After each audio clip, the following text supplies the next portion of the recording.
अस्सलाम वालेकुम नाज़रीन, मैं आपका मेज़बान मिर्ज़ा आमिर शहज़ाद और आप देख रहे हैं मेरा ऑफिशियल चैनल आवाज़ हक। नाज़रीन, हर रोज़ मालूमाती वीडियो के साथ आज फिर एक नई वीडियो के साथ मैं हाज़िर हुआ हूँ। आज की वीडियो के अंदर हम एक ऐसी इन्फॉर्मेशन बताने वाले हैं जो कि हमारे वालिदैन के लिए बहुत ज़रूरी है, हमारी नई जनरेशन के लिए बहुत ज़रूरी है। चूँकि आज की जनरेशन जो है वो बुराइयों का मंबा बन चुकी है, बुराइयों की तरफ उनकी बहुत ज़्यादा इस वक्त वो गामज़न हो चुकी है, जिसकी वजह जो है वो आजकल जो है हमारा सोशल मीडिया है और मोबाइल है। और कुछ इसी हवाले से आज हमारे साथ एक एंटरप्रेन्योर और most competent tibia college Bahawalpur के एक मेडलिस्ट हकीम आफ्ताब खान साहब हमारे साथ इस वक्त मौजूद हैं, जिनसे आज हमने जानना है कि हमारे नौजवान जनरेशन के अंदर जो बुराइयां हैं इनकी वजह क्या है, ये क्यों आती हैं और इनका हल क्या है। तो बढ़ते हैं अपने मेहमान की तरफ। जनाब आफ्ताब खान साहब, अस्सलाम वालेकुम सर। जी वालेकुम सलाम। क्या हाल है सर आपके? जी अल्हम्दुलिल्लाह। आज आपने हमें अपना कीमती टाइम दिया, बहुत शुक्रिया। मैं चूँकि हर रोज़ एक मालूमाती वीडियो अपने नाज़रीन के लिए लेकर आता हूँ, और आज भी मैं ये चाह रहा था कि हमारे जो नौजवान हैं, जो कॉलेज के, यूनिवर्सिटीज़ के जो स्टूडेंट्स हैं, आजकल चूँकि बुराइयाँ बहुत ज़्यादा आम होती जा रही हैं, नौजवान जो है वो अपने फ़िज़िकल बहुत सारी बीमारियों के अंदर मुब्तला होते जा रहे हैं। इसकी वजह क्या है आपके नज़दीक? आप हकीम हैं, बहुत देर से, बड़ी देर से आप जो है वो आप हिकमत कर रहे हैं, आपके पास बहुत किस्म के जो है वो मरीज़ भी आपके पास आते हैं। नौजवानों की शरह और बुज़ुर्गों की शरह आपके नज़दीक क्या है? इस पर आप क्या कहेंगे? First of all thank you Mirza साहब। मैं आपसे यही बात करना चाहूँगा कि जो इलाज है वो इलाज बिल-ग़िज़ा, जो ग़िज़ा के ज़रिए इलाज हो, ठीक है। उसमें सबसे पहले हमारा जो मैटर करता है वो हमारा लाइफ़स्टाइल है। हमारा लाइफ़स्टाइल कैसा है, हमारा लाइफ़स्टाइल सबसे ज़्यादा मैटर करता है। और हम किस तरह की फ़ूड ले रहे हैं, हम किस तरह की फ़ूड सप्लीमेंट ले रहे हैं, उस फूड के ऊपर हमारी जो डिपेंड होता है। अब हमने देखना है जो इलाज बिल ग़िज़ा है वो है क्या। एक्चुअली इलाज बिल ग़िज़ा में हमने सबसे पहले अपना डाइट प्लान बनाना है। सबसे पहले जिस तरह के हम आजकल आर्टिफिशियल चीज़ें आई हुई हैं कि बर्गर, शवारमा, ठीक है, जितने भी जंक फूड हैं, जंक फूड के साथ साथ जो उसके साथ जिस तरह हम कहते हैं कि तली हुई चीज़ें, उसमें बहुत ज़्यादा जो मसाला जात हम इसमें इस्तेमाल करते हैं, ठीक है, उसकी वजह से इंसान का स्टमक वाला मसला होता है।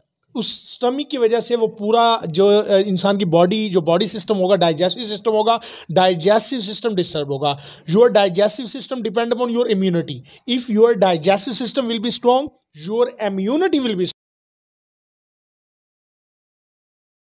उसके साथ जो मैं यही कहता हूँ कि जंक फूड जिसे हम बाज़ार से हम लेते हैं उनको मतलब वो आपने बिल्कुल नहीं लेनी। कोशिश करें नेचुरल हर्बल फूड लें। उसके साथ आपके फ्रूट हैं, बेइंतहा खुदा की कुदरत से फ्रूट मिलते हैं, तो वो आप फ्रूट लें। सब्जियां ज़्यादा इस्तेमाल करें, उसके साथ पानी का ज़्यादा इस्तेमाल करें, ठीक है। नेचुरल चीज़ों की तरफ आएँ आप, हर्बल चीज़ों की। और उसके साथ एक्सरसाइज बहुत ज़रूरी है।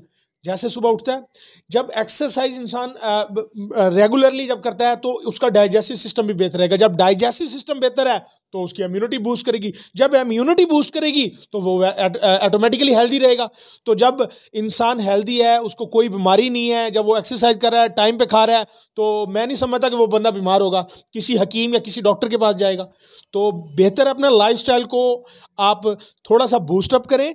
आपने किस तरह अपनी एक्सरसाइज करनी है, किस तरह डाइट लेनी है, आप नेचुरल चीज़ों की तरफ आएँ। मेरा बड़ा एक इम्पोर्टेंट क्वेश्चन है जो मैं नौजवानों के लिए जो है वो करना आपसे बड़ा ज़रूरी समझता हूँ कि आज की जो नई जनरेशन है वो एक ऐसा बदफेली अपने हाथ से जो करते हैं, उसके क्या नुकसानात हैं आप? देखें उसके अब मैं कहूँ कि इसके ये नुकसान आते हैं। इसमें आपके जो नफ्सियाती तौर पे फ़र्क पड़ता है, ठीक है। अब एक बंदा है वो होमोसेक्सुअल की तरफ जाता है, एक हेटेरोसेक्सुअल की तरफ जाता है, ठीक है। तो उसमें इंसान की इंटेंशन होती है कि वो क्या चीज़ लाइक करता है, ठीक है। अब एक बंदा है वो मास्टरबेट, जिस तरह आप इसकी बात कर रहे हैं, उसमें यह है कि आप अपनी फूड अच्छी रखें कि आपको जो सेक्सुअली आपकी जो डिज़ायर है वो उसके अकॉर्डिंग हो। ये नहीं है कि हर वक्त इंसान मतलब उसके बारे में थिंकिंग वही रखे। सबसे पहले आप अपनी थिंकिंग को पॉजिटिव रखें, ठीक है। जब इंसान की सोच ठीक है तो मैं नहीं कहता कि वो बंदा मतलब हर वक्त वो सेक्सुअल असॉल्ट के बारे में सोचता रहेगा।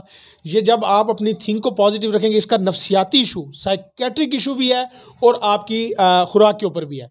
खुराक आप हेल्दी लें, हेल्दी फूड में आप फ्रूट और वही वेजिटेबल्स की बात कर रहा हूँ, वो लें तो वो ज़्यादा वेल एंड गुड है।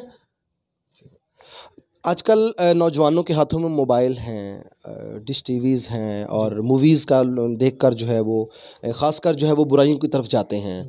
तो नौजवानों का फ्यूचर क्या होगा अगर वो इस तरह की बीमारियों में अगर मुब्तला रहते हैं, तो शादी के बाद इसके उस पर क्या असरात होंगे? देखिए, मैंने पहले यही बात की आपको, सबसे पहले आपकी थिंकिंग पॉजिटिव हो। अब मोबाइल, केबल, डिश, टीवी, ये जितना भी इलेक्ट्रॉनिक मीडिया है, मैं इसको बुरा नहीं कहता, इसको आप पॉजिटिवली यूज़ करें फॉर जनरल नॉलेज, ठीक है। आप इसको एक पॉजिटिव वे में जब यूज़ करते हैं, आपको मतलब है वर्ल्ड ग्लोबली इंफॉर्मेशन इससे मिलती है। आप उसको देखिए, कोई भी चीज़ है उसको दो पहलू हैं, या नेगेटिव हम साइड पे लेते हैं या पॉजिटिव। हम अपनी जो इंटेंशन है वो आप पॉजिटिव रखें। जब हमारी इंटेंशन पॉजिटिव होगी तो ऑटोमेटिकली हम उस पॉजिटिव रास्ते में चलते चल जाएंगे। लेकिन जो नौजवान इस बीमारी में मुब्तला हैं, उनको आप क्या मशवरा देंगे? उनको मैं यही मशवरा दूंगा कि वो अपनी जो फूड प्लान है वो अच्छा रखें, ठीक है। उसमें अपना डाइजेस्टिव सिस्टम को अपना अच्छा रखें, बेहतर रखें, और अपनी जो इंटेंशन है, जो अपनी सोच है, उसको पॉजिटिव रखें। मतलब गलत चीज़ों में ना सोचें, पॉजिटिव सोचें और पॉजिटिव कहें और पॉजिटिव रहें।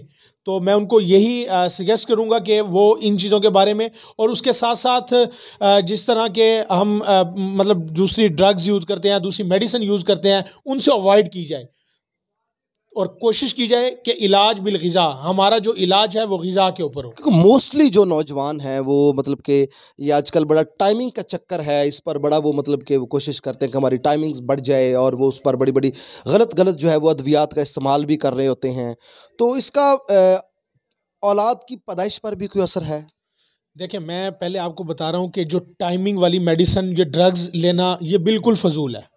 और ये बिल्कुल लेने से क्या होता है कि इंसान को माइंड पे असर पड़ता है। वो एक नफ्सियाती तौर पे कहता है कि मैंने ड्रग ली है, उसने अपनी हेल्थ पे नहीं देखना, उसने अपने, अगर उसका स्टमक ठीक है, उसकी इम्यूनिटी बूस्ट है, उसको उसकी सेक्सुअल मेडिसिन लेने की ज़रूरत ही ना पड़े, वो बिल्कुल फिट है, एक्सरसाइज करे। अब वो लेगा, उसका जब एक चीज़ है एक्ट कर रही है आपके अंदर, वो वापस में रिएक्ट भी करेगी। Action reaction equal but opposite in direction, you know. तो हमने उसको कोशिश करना है, उस पेशेंट को हमने खुराक की तरफ लेके आना है, अच्छा फूड प्लान देना है उसके ऊपर, ठीक है। और दूसरे नंबर पे जिस तरह के आप कह रहे हैं कि गलत चीज़ों में इन्वॉल्व, उसमें मैं यही कहूँगा कि अपनी जो सोच है, थिंकिंग है, उसको पॉजिटिव रखा जाए। हिकमत की दुनिया के अंदर आपने अपना बड़ा टाइम स्पेंड किया है, आज तक आपका क्या एक्सपीरियंस रहा इसमें कि कौन सी ज़्यादा बीमारी है जो नौजवानों में आम है? अब तक आपका एक्सपीरियंस क्या है? मैंने जितने भी मोस्टली जो मेरे पास कॉमन पेशेंट आते हैं वो यही है कि डाइजेस्टिव सिस्टम के हमारी इंटेस्टाइनल में प्रॉब्लम है, हमें कॉन्स्टिपेशन रहता है, हमारा मैदा ठीक नहीं है, ये स्टमक वाला। इसमें आपके मोस्टली जो पेशेंट आते हैं वो डाइजेस्टिव सिस्टम पे। अब डाइजेस्टिव सिस्टम के साथ साथ बहुत सारे आजकल जो नई बीमारियां आ रही हैं, खासकर डायबिटीज़ और हार्ट की, ठीक है। अब बहुत सारे लोगों को जैसे स्टमक का प्रॉब्लम हुआ तो उसने कहा कि शायद मेरे हार्ट का प्रॉब्लम है, ठीक है।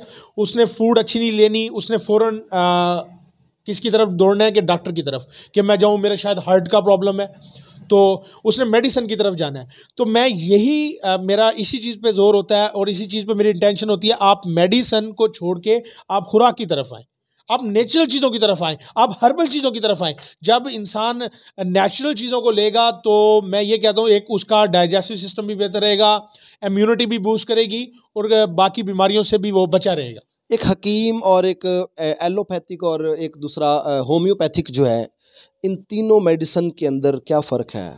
देखिए, होम्यो है इलाज बिल मिसल, जबकि हर्बल जो है इलाज बिल जिद। अब जो एलो है वो फ़ौरन जिसमें वायरसेस और बैक्टीरिया पे डिपेंड करता है कि उस बीमारी को वहाँ पे रोक देगा, ठीक है। वो बीमारी का कोई मुस्तकिल इलाज नहीं है। लेट्स सपोज आपको बुखार हुआ, ठीक है, आपको जैसे बुखार हुआ, आपने टैबलेट ले ली, पैराडॉल की ले ली, ठीक है। उसने आपको वो जो बुखार था उसको टेम्परेचर लो करना शुरू कर दिया, आपका डाइजेस्टिव सिस्टम में थोड़ा सा एज ए कैटलिस्ट के तौर पे थोड़ा वो उसने काम करना शुरू कर दिया, आप कहेंगे मैं बिल्कुल ठीक हो गया हूँ। उसमें ये श्योरिटी नहीं है कि इसका ये कम्पिटेंट इलाज है। कम्पिटेंट अगर इलाज देखें, मैं वही कहूँगा, किसी भी दवाई में किसी का कम्पिटेंट इलाज नहीं है। वो आपकी खुराक पे, एक्सरसाइज पे, लाइफस्टाइल पे है। वो लाइफस्टाइल आप नाज़रीन, हमारे साथ थे कायमपुर की मारूफ शख्सियत कम्पिटेंट हकीम आफ्ताब ख़ान साहब, जिन्होंने आज बहुत सारी बीमारियों से जो है वो पर्दाफाश किया और बतलाया कि बीमारियों की वजह क्या है और इनका हल क्या है। आप हमारे कमेंट बॉक्स के अंदर अगर किसी भी तरह को किसी को कोई बीमारी है तो वो सवालात कर सकते हैं। डॉक्टर साहब जो है वो आपको इस पर, हकीम साहब जो है वो जवाब भी इंशाल्लाह देंगे। बहुत शुक्रिया हकीम साहब। अपने मेज़बान मिर्ज़ा आमिर शहज़ाद को इजाज़त दें और देखते रहें मेरा ऑफिशियल चैनल आवाज़ हक़।